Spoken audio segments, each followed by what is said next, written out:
Infinite lecture 6 chapter 7 LR circuit. तो inductor and resistor का बना हुआ सर्किट है एंड उसमें हम दो चीजें देखने वाले हैं, एक है सीरीज कनेक्शन एंड एक है पैरेलल कनेक्शन। नाउ फर्स्ट हम देखते हैं सीरीज कनेक्शन। सीरीज कनेक्शन यानी कि क्या होता है, तो ये हमारा रेजिस्टर है एंड ये इंडक्टर है एंड वो इस तरह से कनेक्ट किया हुआ है।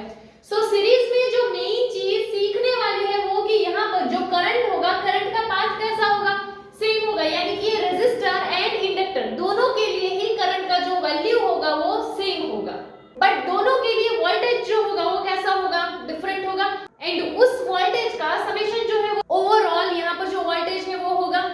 एंड यहाँ पर इसे हमने किससे, एसी सोर्स से कनेक्ट किया हुआ है।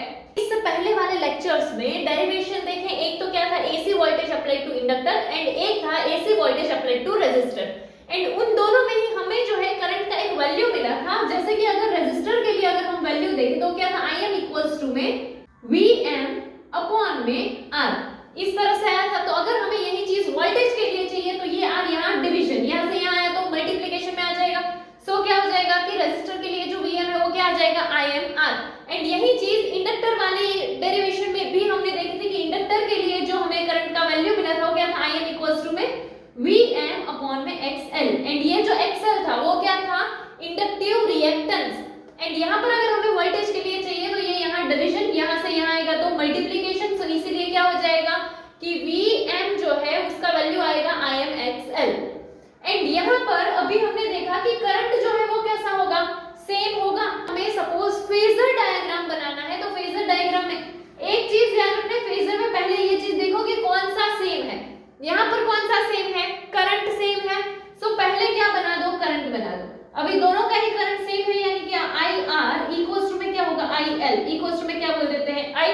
नाउ इसी के हिसाब से अगर हम देखें कि वोल्टेज कहाँ आएंगे, सो ये जो है रेजिस्टर के लिए करंट है ना। रेजिस्टर के लिए हमने क्या देखा था कि जो करंट होगा एंड वोल्टेज होगा दोनों सेम, यानी कि कोई भी फेज डिफरेंस नहीं होगा। सो यहाँ पे जो है ये सेम वोल्टेज मिल जाएगा एंड ये जो है क्या, VR आ जाएगा। चलो एंड यहाँ पर इंडक्टर के लिए करंट में अगर हम देखें तो इंडक्टर में वोल्टेज एंड करंट दोनों के बीच में फेज डिफरेंस था। फेज डिफरेंस कितने का था, 90 का था एंड उसमें क्या था, तो वोल्टेज जो है वो 90 से लीड करता था करंट को। सो यहाँ पर वोल्टेज आगे होगा तो ये करंट है यहाँ से 90 डिग्री आगे यानी कि यहाँ पर आएगा।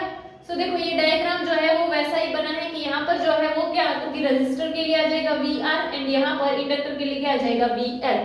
एंड इन दोनों का क्या बनाएंगे फिर रिजल्टेंट एंड वो जो रिजल्टेंट होगा ये हमारा क्या होगा, Vm। इस तरह से ऐसे परपेंडिकुलर बनाते हैं तो यहाँ पर जो VL है वही वाला वैल्यू यहाँ पर होगा VL का, ठीक है। सो यहाँ पर ये हमें ट्रायंगल मिल सकता है, ये क्या, क्योंकि राइट एंगल ट्रायंगल होगा ऐसा बोल सकते हैं। एंड जब हमारे पास राइट एंगल ट्रायंगल है तो पाइथागोरियन थ्योरम का यूज कर सकते हैं। तो पाइथागोरियन थ्योरम क्या कहता था कि हाइपोटेनियस स्क्वायर इक्वल्स टू दोनों साइड के स्क्वायर का सम। सो यहाँ पर हाइपोटेनियस यानी ये है जो हमें रिजल्टेंट मिला है तो वो क्या हो गया, Vm स्क्वायर इक्वल्स टू में दोनों साइड के स्क्वायर का सम। यहाँ पर एक साइड क्या है VR एंड एक साइड क्या है VL, तो उन दोनों के स्क्वायर का सम यानी VR स्क्वायर प्लस में VL स्क्वायर। सो यहाँ पे अगर हम ये वैल्यूज पुट करते हैं तो वैल्यूज में हमें क्या आएगा, तो कि यहाँ पर ये R वाले के लिए यहाँ पर आ जाएगा ImR एंड पूरे का स्क्वायर। यहाँ पर VL वाले के हिसाब से वैल्यू पुट करेंगे तो क्या आ जाएगा, ImXL पूरे का स्क्वायर। नाउ यहाँ पे जो है ये स्क्वायर दोनों के लिए होगा, यहाँ पर भी स्क्वायर दोनों के लिए होगा एंड ये जो है दोनों में Im है, Im को कॉमन निकाल सकते हैं तो क्या हो जाएगा Im स्क्वायर। एंड यहाँ पर बचा क्या है, R बचा है तो R स्क्वायर प्लस में यहाँ पर क्या बचा, XL। सो क्या आ गया, XL का स्क्वायर। सो ये हमें जो है Vm के लिए वैल्यू मिल गया, बट ये जो है क्या है, Vm स्क्वायर है। अगर हमें Vm चाहिए तो स्क्वायर हटाना पड़ेगा, तो स्क्वायर हटाते हैं तो यहाँ से अगर स्क्वायर हटेगा तो यहाँ पर भी क्या, स्क्वायर रूट होगा। तो यहाँ पर Im में स्क्वायर चला जाएगा, इसमें नहीं है तो हम इसको क्या कर देते हैं, रूट कर देते हैं। यहाँ से स्क्वायर मत हटाना, ये प्लस में है। तुम ऐसे जब भी प्लस में हो तो स्क्वायर नहीं हटा सकते हो, मल्टीप्लाई वगैरह है तो उस टाइम पे हटा सकते हो, प्लस वाले में नहीं हटा सकते हो। तो इस पूरे का ही क्या करना पड़ेगा, स्क्वायर रूट करना पड़ेगा। तो इसीलिए यहाँ पर क्या कर दिया, स्क्वायर रूट में R स्क्वायर प्लस में XL का स्क्वायर। एंड ये जो टर्म है ये R स्क्वायर प्लस में XL स्क्वायर, इसे हम क्या बोलते हैं, इंपेडेंस। तो ये हमारी सर्किट का इम्पीडेंस है, इम्पीडेंस यानी यहाँ पर हमारी जो भी एलिमेंट्स है उस एलिमेंट का रेजिस्टेंस। तो यहाँ पर Vm ये क्या हो गया Im एंड ये इम्पीडेंस, इम्पीडेंस को किससे लिखते हैं Z से, तो इसकी जगह पर ये क्या डाल दिया Z, तो Vm इक्वल्स टू में क्या आ गया Im Z। नाउ ये सर्किट को हम देखते हैं पैरेलल में। तो पैरेलल के टाइम पर क्या होगा, तो जैसे यहाँ पर हमारे पास रेजिस्टर है एंड यहाँ पर क्या है इंडक्टर, एंड इसको जो है हमने एसी सोर्स के साथ कनेक्ट किया हुआ है। यहाँ से जब करंट आएगा तो ये करंट यहाँ एंड यहाँ इस तरह से डिस्ट्रीब्यूट होगा।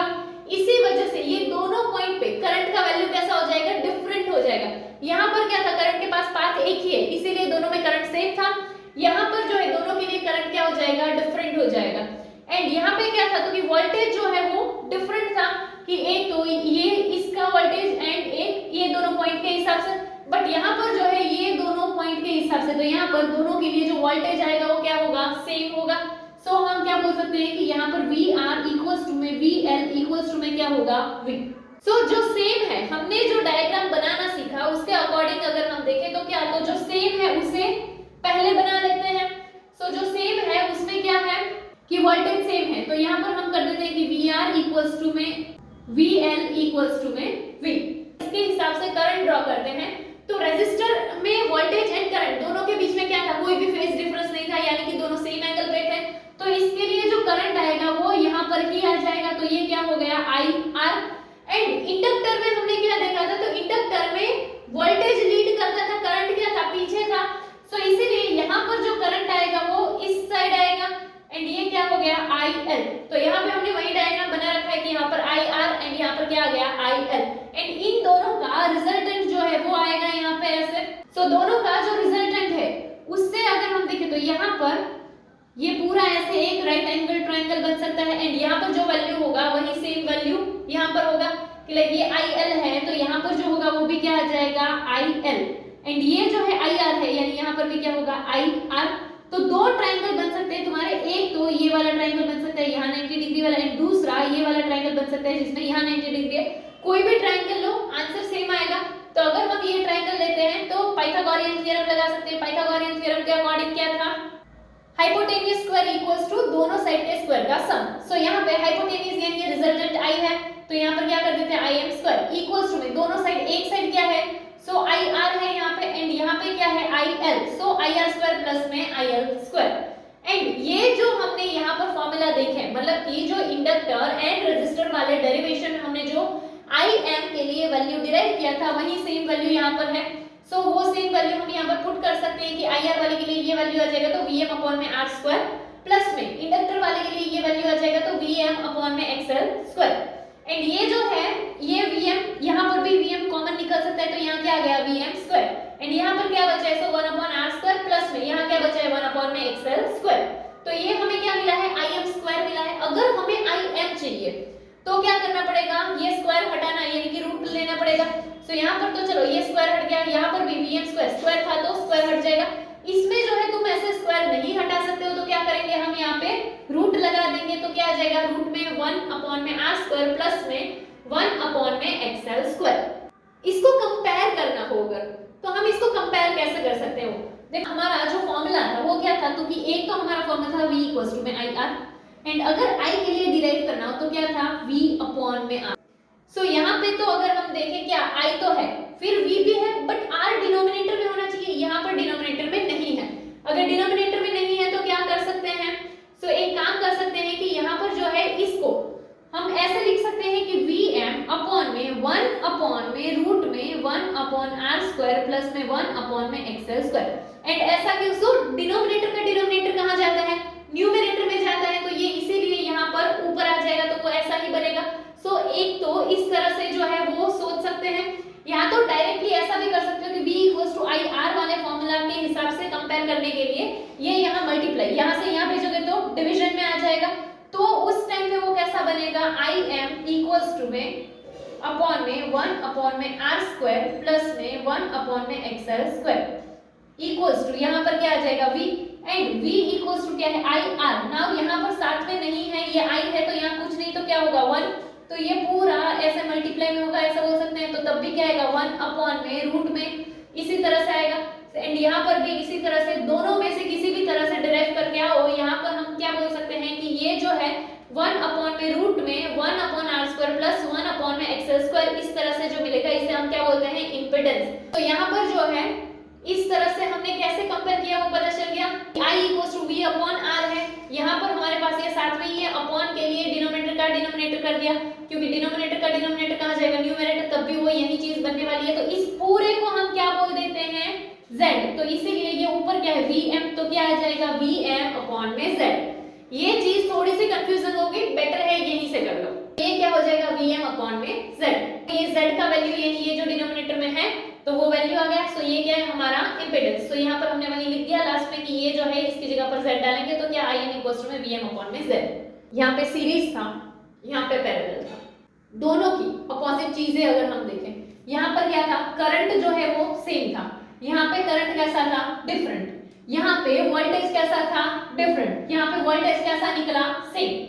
एंड अगर हम फेजर डायग्राम बनाते हैं तो पहली चीज कौन सी देखनी है जो चीज सेम है। यहाँ पर करंट सेम है इसलिए शुरुआत कहाँ से की, पहले करंट वाला बना दिया, यहाँ पे वोल्टेज सेम था इसीलिए क्या किया पहले वोल्टेज वाला बना दिया, फिर उसके रिस्पेक्ट में जो चीज अलग है वो बनाएंगे। यहाँ पे वोल्टेज अलग था तो करंट के रिस्पेक्ट में जो है हमने वोल्टेज बनाया, यहाँ पे करंट डिफरेंट था तो वोल्टेज के रिस्पेक्ट में करंट बनाया। ये सीरीज वाला है, ये पैरेलल वाला है, एंड ये दोनों के फेजर डायग्राम हमने बनाए। मेन चीज इसमें जो सीखनी है वो ये है कि फेजर डायग्राम बनाते कैसे हैं। सो फेजर डायग्राम बनाने के लिए एक ही चीज याद रखनी है, क्या जो सेम है उसे पहले बनाओ, बाद में ये देखो कि जो अदर क्वांटिटी है वो उसके कितने आगे है या पीछे, फेज डिफरेंस कितना है। जैसे शायद अब तक जो लेक्चर्स हमने पढ़े थे उसमें मैंने एक चीज बोली थी कि जो रेजिस्टर होगा उसके लिए ऐसा याद रखना है कि यहाँ पर ही वोल्टेज होगा एंड यहाँ पर ही करंट होगा, एंड जो इंडक्टर था उसके लिए हमने ऐसा याद रखा था कि यहाँ पर क्या होगा वोल्टेज एंड यहाँ पर क्या होगा करंट, एंड जो कैपेसिटर था उसके लिए हमने ऐसा ही याद रखा था, बट क्या था यहाँ पर है करंट एंड यहाँ पर है वोल्टेज। बस तो ये कौन आगे है पीछे उसके हिसाब से दूसरा वाला जो है वो बना देना है। पहले क्या जो क्वांटिटी